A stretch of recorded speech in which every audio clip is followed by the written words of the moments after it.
Inilah Kampung Cempako Warna-Warni yang berada di kawasan Jalan Batu Nilam, Kecamatan Bukit Kecil.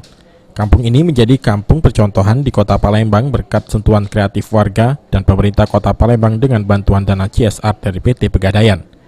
Di Kampung Cinta Negeri yang mendapat penghargaan dari Presiden pada Festival Gapura Cinta Negeri tahun 2019 ini, juga baru dipercantik dengan taman dan lukisan mural Presiden dan Wakil Presiden Republik Indonesia, Gubernur dan Wakil Gubernur Sumsel, serta Wali Kota dan Wakil Wali Kota Palembang.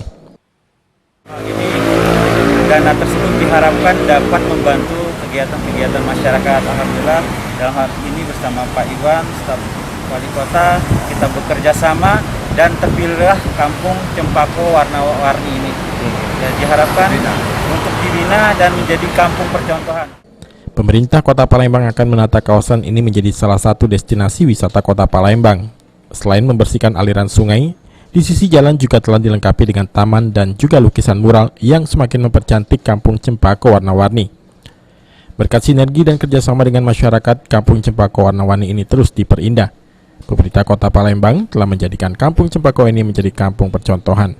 Kami mendapat restu dari Bapak Wali Kota Pak Haji Harjoyo untuk menyambut dari pihak Pegadaian yang mau membuat miniatur. Ini miniatur Piala Cinta Negeri. Dan terpilihlah memang kampung ini menjadi kampung yang gotong royongnya cukup aktif. Jadi terpilih menjadi kategori umum Piala Cinta Negeri. Ini jadi salah satu kenang-kenangan Pak Haji Harjoyo yang menggagas gotong royong, kegiatan gotong royong selama ini. Aprianto, PAL TV.